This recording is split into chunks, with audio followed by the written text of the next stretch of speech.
ಎಲ್ಲರಿಗೂ ನಮಸ್ಕಾರ. Welcome to mind spark YouTube channel. ನಾವು ಇವತ್ತಿನ ವಿಡಿಯೋದಲ್ಲಿ ನವರಾತ್ರಿಯ 9ನೇ ದಿನ ದುರ್ಗಾ ಮಾತೆಯ ಕೊನೆಯ ಅವತಾರ ದೇವಿ ಸಿದ್ಧಿದಾತ್ರಿಯನ್ನು ಪೂಜೆ ಮಾಡ್ತೀವಿ.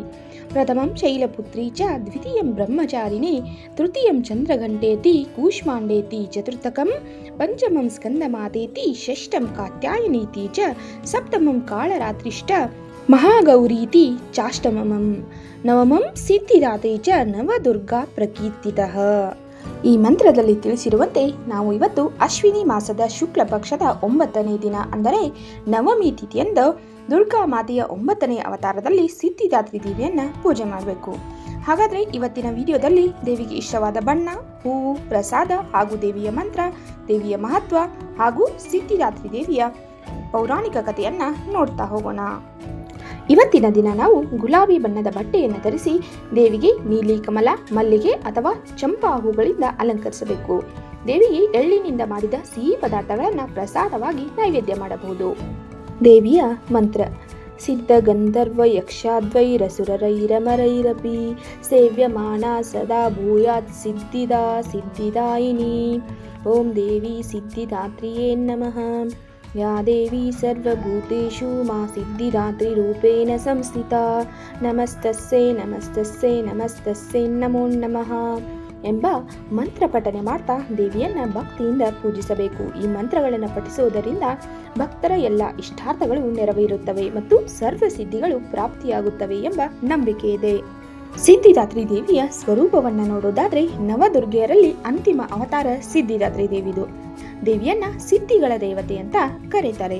ಸಿದ್ಧಿ ಅಂದ್ರೆ ಅಲೌಕಿಕ ಶಕ್ತಿಗಳು, ಧಾತ್ರಿ ಅಂದ್ರೆ ಕೊಡುವವಳು. ಆದ್ದರಿಂದ ಸಿದ್ಧಿದಾತ್ರಿ ಅಂದ್ರೆ ಸಿದ್ಧಿಗಳನ್ನ ಅಥವಾ ಅದ್ಭುತ ಶಕ್ತಿಗಳನ್ನ ಅನುಗ್ರಹಿಸುವವಳು. ಸಿದ್ಧಿದಾತ್ರಿ ದೇವಿಯು ಸಂಪೂರ್ಣವಾಗಿ ಅರಳಿದ ಕಮಲದ ಮೇಲೆ ಕುಳಿತಿದ್ದಾಳೆ ಅಥವಾ ಸಿಂಹದ ಮೇಲೆ ಆಸೀನಳಾಗಿದ್ದಾಳೆ.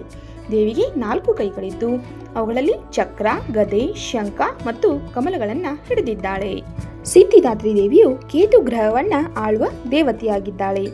ಸಿದ್ಧಿದಾತ್ರಿ ದೇವಿಯನ್ನ ಪೂಜಿಸುವುದರಿಂದ ಜೀವನದಲ್ಲಿ ಯಶಸ್ಸು, ಶಕ್ತಿ, ಬುದ್ಧಿವಂತಿಕೆ ಹಾಗೂ ಜ್ಞಾನ ಮತ್ತು ಭಕ್ತರು ಬಯಸಿದ ಎಲ್ಲ ಸಿದ್ಧಿಗಳನ್ನ ತಾಯಿ ಕರುಣಿಸುವಳು.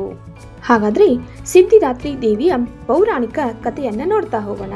ನವರಾತ್ರಿಯ 4ನೇ ದಿನ ದುರ್ಗಾ ಮಾತೆಯ ಕೂಷ್ಮಾಂಡಿನಿ ದೇವಿಯ ಕಥೆಯನ್ನ ಈಗಾಗಲೇ ನಾವು ಕೇಳಿದ್ದೀವಿ. ಇಡೀ ಬ್ರಹ್ಮಾಂಡ ಕತ್ತಲೆಯಲ್ಲಿದ್ದಾಗ ತನ್ನ ನಗುವಿನ ಮೂಲಕ ಇಡೀ ಬ್ರಹ್ಮಾಂಡಕ್ಕೆ ಬೆಳಕು ನೀಡಿ ಬ್ರಹ್ಮ, ವಿಷ್ಣು, ಮಹೇಶ್ವರರ ಎಂಬ ತ್ರಿಮೂರ್ತಿಗಳನ್ನ ಕೂಷ್ಮಾಂಡಿನಿ ದೇವಿ ಸೃಷ್ಟಿ ಮಾಡಿರ್ತಾಳೆ. 3 ಜನರಿಗೆ ಒಂದೊಂದು ಕೆಲಸವನ್ನ ಜವಾಬ್ದಾರಿಯನ್ನಾಗಿ ನೀಡಿರ್ತಾಳೆ.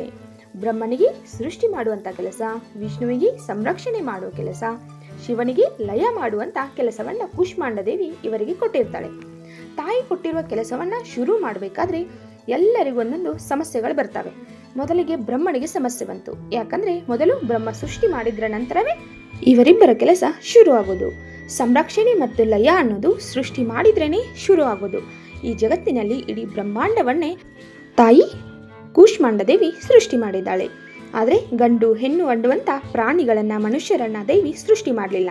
ಹಾಗಾಗಿ ಈ ಸೃಷ್ಟಿಯ ಕ್ರಮ ಒಂದಿಷ್ಟು ನನಗೆ ಅರ್ಥವಾಗಿಲ್ಲ, ಅದನ್ನು ಹೆಂಗೆ ಮಾಡೋದು ಅಂತ ಗೊಂದಲದಲ್ಲಿ ಬ್ರಹ್ಮ ಕೂಷ್ಮಾಂಡ ದೇವಿಯನ್ನ ಪ್ರಾರ್ಥನೆ ಮಾಡ್ತಾರೆ. ದೇವಿ, ನನಗೆ ಈ ಸೃಷ್ಟಿಯಲ್ಲಿ ಮಾಡುವ ಕೆಲಸದಲ್ಲಿ ಸ್ವಲ್ಪ ತೊಂದರೆ ಆಗ್ತಾ ಇದೆ. ನೀನು ಇಡೀ ಬ್ರಹ್ಮಾಂಡವನ್ನ ಸೃಷ್ಟಿಸಿದ್ದೀಯಾ, ಆದರೆ ಜೀವಿಯನ್ನ ಸೃಷ್ಟಿ ಮಾಡಬೇಕಾಗಿತ್ತು. ಅಂದರೆ ಗಂಡು ಹೆಣ್ಣು ಅನ್ನೋದನ್ನ ಸೃಷ್ಟಿ ಮಾಡುವಲ್ಲಿ ನನಗೆ ಸಮಸ್ಯೆ ಆಗ್ತಾ ಇದೆ. ಹಾಗಾಗಿ ನೀನು ನನಗೆ ಸಹಾಯ ಮಾಡಬೇಕು ಅಂತ ದೇವಿಯನ್ನ ಪ್ರಾರ್ಥನೆ ಮಾಡಿದಾಗ ಕೂಷ್ಮಾಂಡಿನಿ ದೇವಿ ಸಿದ್ಧಿದಾತ್ರಿಯನ್ನ ಸೃಷ್ಟಿ ಮಾಡ್ತಾಳೆ. ಅಥವಾ ತಾನೇ ಸಿದ್ಧಿದಾತ್ರಿಯ ಅವತಾರದಲ್ಲಿ ಪರಿವರ್ತನೆಯಾಗಿ ಆ ಬ್ರಹ್ಮನ ಸಮಸ್ಯೆಯನ್ನ ಬಗೆಹರಿಸ್ತಾಳೆ. ಶರೀರ ಶಿವನದು ಇನ್ನರ್ಧ ಶಕ್ತಿಯನ್ನಾಗಿ ಪರಿವರ್ತಿಸಿ ಶಿವಶಕ್ತಿಯರ ಗಂಡು ಹೆಣ್ಣುಗಳ ಶರೀರವನ್ನು ತಯಾರು ಮಾಡಿದಾಗ ಅಲ್ಲಿ ಅರ್ಧನಾರೀಶ್ವರ ಅಂತ ಶಿವನಿಗೆ ಹೆಸರು ಬಂತು. ಅರ್ಧ ಗಂಡು ಅರ್ಧ ಹೆಣ್ಣು ಇದೇ ಒಂದು ಮಹಾಶಕ್ತಿಯಿಂದ ಶಿವಶಕ್ತಿಯ ಶಕ್ತಿಯನ್ನು ತೆಗೆದುಕೊಂಡು ಬ್ರಹ್ಮ ಇಡೀ ಬ್ರಹ್ಮಾಂಡದಲ್ಲಿರುವ ಎಲ್ಲ ಜೀವ ಸಂಕುಲನವನ್ನ ಸೃಷ್ಟಿ ಮಾಡ್ತಾರೆ. ವಿಶೇಷವಾಗಿ ಬ್ರಹ್ಮನಿಗೆ ಸೃಷ್ಟಿ ಕಾರ್ಯದಲ್ಲಿ ಉಪಯುಕ್ತವಾಗುವಂಥ, ಸೂಕ್ತವಾಗುವಂಥ ಸಹಾಯ ಮಾಡಲಿಕ್ಕಾಗಿ ಜನ್ಮ ತಾಳಿರುವಂಥವಳು ಸಿದ್ಧಿದಾತ್ರಿ ದೇವಿ. ಈ ಸಿದ್ಧಿದಾತ್ರಿ ದೇವಿ ವಿಶೇಷವಾಗಿರುವ ಶಕ್ತಿಗಳನ್ನು ಹೊಂದಿರುವಂಥವಳು. ಯಾರು ಈ ಸಿದ್ಧಿದಾತ್ರಿಯನ್ನು ಅತ್ಯಂತ ಭಕ್ತಿಯಿಂದ ಶ್ರದ್ಧೆಯಿಂದ ಪೂಜಿಸ್ತಾರೋ ಅವರಿಗೆ ಸಿದ್ಧಿಗಳನ್ನು ಕರುಣಿಸ್ತಾಳೆ. ಈ 3 ಜನ ಬ್ರಹ್ಮ, ವಿಷ್ಣು, ಮಹೇಶ್ವರರಿಗೆ ಕೇವಲ ಸೃಷ್ಟಿಯ ಕ್ರಮವನ್ನು ತಿಳಿಸಿಕೊಡುವುದಷ್ಟೇ ಅಲ್ಲದೆ 3 ಜನರಿಗೆ ಅಷ್ಟಸಿದ್ಧಿಗಳನ್ನು ದಯಪಾಲಿಸ್ತಾಳೆ. ಎಲ್ಲ ದೇವಾನುದೇವತೆಗಳಿಗೆ ನಿಯಂತ್ರಣದಲ್ಲಿಡಬೇಕಾಗಿತ್ತು ಅಂದರೆ, ಎಲ್ಲ ಸೃಷ್ಟಿ ಕ್ರಮವನ್ನು, ಸೃಷ್ಟಿ ಸ್ಥಿತಿ ಲಯವನ್ನು ಮಾಡಬೇಕಾಗಿತ್ತು ಅಂದರೆ ಈ ಅಷ್ಟಸಿದ್ಧಿಗಳು ಅತ್ಯಂತ ಅವಶ್ಯಕವಾಗಿವೆ. ಹಾಗಾಗಿ ನಿಮಗೆ ಈ ಅಷ್ಟಸಿದ್ಧಿಗಳನ್ನು ಪ್ರಸಾದಿಸ್ತೇನೆ ಅಂತ ಹೇಳಿ ಸಿದ್ಧಿದಾತ್ರಿ 8 ಸಿದ್ಧಿಗಳನ್ನು ಅವರಿಗೆ ದಯಪಾಲಿಸ್ತಾಳೆ. ವಿಶೇಷವಾಗಿರುವ ಈ 8 ಸಿದ್ಧಿಗಳು ತುಂಬ ಅದ್ಭುತವಾಗಿರುವಂಥವು. ಸಾಮಾನ್ಯವಾಗಿ ರಾಮಾಯಣ ಕಾಲದಲ್ಲಿ ಹನುಮಂತನಿಗೆ ಅಷ್ಟಸಿದ್ಧಿಗಳು ಪ್ರಾಪ್ತಿಯಾಗಿದ್ದವು.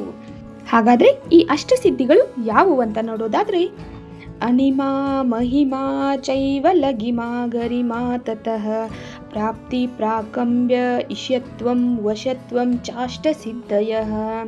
ಈ 8 ಸಿದ್ಧಿಗಳನ್ನು ದೇವಿ ದಯಪಾಲಿಸ್ತಾಳೆ. ಹಾಗಾದರೆ ಈ 8 ಸಿದ್ಧಿಗಳ ಅರ್ಥವನ್ನು ನೋಡೋದಾದರೆ, ಮೊದಲನೇ ಸಿದ್ಧಿ ಅನಿಮಾ. ಇದನ್ನು ಪಡೆದುಕೊಂಡವರು ಅತಿ ಸೂಕ್ಷ್ಮವಾದ ಶರೀರವನ್ನು ಹೊಂದಬಹುದು. ಅಂದರೆ ಶರೀರದ ಗಾತ್ರ, ಸೈಜನ್ನು ಚಿಕ್ಕದಾಗಿಸುವುದು ಅಂತ ಅರ್ಥ. ಉದಾಹರಣೆಗೆ ಹನುಮಂತ ಲಂಕೆಯ ರಾಜಭವನವನ್ನು ಪ್ರವೇಶ ಮಾಡಬೇಕಾದ್ರೆ ಅಲ್ಲಿದ್ದಂಥ ದ್ವಾರಪಾಲಕರಿಂದ ರಕ್ಷಿಸಿಕೊಳ್ಳುವ ಸಲುವಾಗಿ ಅತ್ಯಂತ ಚಿಕ್ಕದ ಶರೀರವನ್ನಾಗಿ ಬದಲಾಯಿಸಿ ಒಳಗೆ ಹೋಗ್ತಾನೆ. ಅಂದರೆ ತಮ್ಮ ಶರೀರವನ್ನು ಅಣುವಿನಷ್ಟು ಚಿಕ್ಕದಾಗಿ ಮಾಡಿಕೊಳ್ಳುವಂಥ ಒಂದು ಶಕ್ತಿಯನ್ನು ಅನಿಮಾ ಶಕ್ತಿ ಅಂತ ಕರಿತೀವಿ. ಎರಡನೇ ಸಿದ್ಧಿ ಮಹಿಮಾ. ಮಹಿಮಾ ಅಂದರೆ ಅನಿಮಾಗೆ ವಿರುದ್ಧವಾಗಿರೋದು. ಅನಿಮಾ ಅಂದರೆ ಅತ್ಯಂತ ಚಿಕ್ಕದಾಗೋದು. ಮಹಿಮಾ ಅಂದರೆ ಒಬ್ಬರ ದೇಹವನ್ನು ಅನಂತವಾಗಿ ದೊಡ್ಡ ಗಾತ್ರಕ್ಕೆ ವಿಸ್ತರಿಸುವುದು. ಉದಾಹರಣೆಗೆ ಈ ಸಿದ್ಧಿಯನ್ನು ಪಡೆದಂತಹ ವಿಷ್ಣು ವಾಮನಾವತಾರದಲ್ಲಿದ್ದಾಗ ತನ್ನ ದೇಹವನ್ನು ಎಷ್ಟು ದೊಡ್ಡದಾಗಿ ಪರಿವರ್ತಿಸಿದ್ರು ಅಂದರೆ ತನ್ನ 3 ಹೆಜ್ಜೆಯಲ್ಲಿ 3 ಲೋಕಗಳನ್ನು ಸುತ್ತಾಕಿ ಬರ್ತಾರೆ. ಅಷ್ಟು ವಿಶಾಲವಾಗಿರುವ ಶರೀರವನ್ನು ಈ ಶಕ್ತಿಯ ಮೂಲಕ ಪಡೆಯಬಹುದು. ಮೂರನೇ ಸಿದ್ಧಿ ಲಘಿಮಾ. ಲಘಿಮಾ ಅಂದರೆ ಅತಿ ಹಗುರವಾಗುವುದು. ಉದಾಹರಣೆಗೆ ಹನುಮಂತ ಲಂಕೆಗೆ ಹೋಗಬೇಕಾಗಿದ್ರೆ 100 ಯೋಜನದ ಸಮುದ್ರವನ್ನು ದಾಟಿ ಲಂಕೆಗೆ ಹೋಗ್ತಾನೆ. ಇನ್ನು ನಾಲ್ಕನೇದು ಗರಿಮಾ. ಗರಿಮಾ ಅಂದರೆ ಅತ್ಯಂತ ಭಾರವಾಗಿ ಪರಿವರ್ತನೆಯಾಗುವುದು. ಉದಾಹರಣೆಗೆ ಹನುಮಂತ ಕಪಿಚೇಷ್ಟೆ ಮಾಡುವುದಕ್ಕಾಗಿ ಮಹಾಭಾರತದ ಸಂದರ್ಭದಲ್ಲಿ ಭೀಮ ಎಲ್ಲೋ ಹೊರಟಿರ್ತಾರೆ.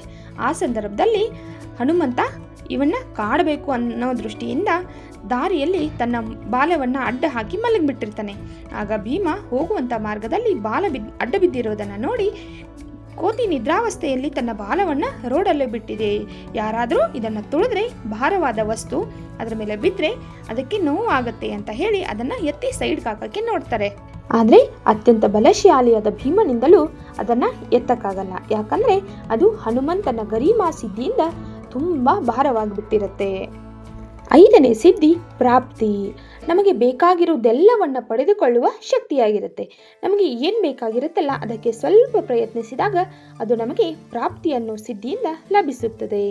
ಇನ್ನು ಆರನೇದು ಪ್ರಕಾಂಬ್ಯ. ಒಬ್ಬರು ಬಯಸಿದ್ದನ್ನು ಸಾಧಿಸುವುದು. ಮನಸ್ಸಿನಲ್ಲಿ ನಾವು ಈ ಕೆಲಸ ಆಗಬೇಕು ಅಂದ್ಕೊಂಡು ಸಾಕು ಅದು ಆಗಿರುತ್ತೆ ಅಂತ ಸಿದ್ಧಿ ಪ್ರಕಾಂಬ್ಯ. ಇನ್ನು ಏಳನೇದು ಈಶತ್ವ. ಈಶತ್ವ ಸಿದ್ಧಿಯನ್ನು ಯಾರು ಪಡಿತಾರೋ ಅವರು ಸಮಾಜದಲ್ಲಿ ಅತ್ಯಂತ ಬಲಿಷ್ಠರಾಗಿರ್ತಾರೆ, ಎಲ್ಲರನ್ನೂ ತನ್ನ ನಿಯಂತ್ರಣದಲ್ಲಿ ಇಟ್ಕೊತಾರೆ. ಎಂಟನೇದು ವಶಿತ್ವ. ವಶಿತ್ವ ಅಂದರೆ ಜಗತ್ತನ್ನೇ ವಶ ಮಾಡಿಕೊಳ್ಳುವವರು, ಅಂದರೆ ಎಲ್ಲವನ್ನೂ ಅಧೀನಗೊಳಿಸುವ ಶಕ್ತಿ, ವಶೀಕರಣ ಶಕ್ತಿ ಅಂತ ಕರೀತಾರೆ.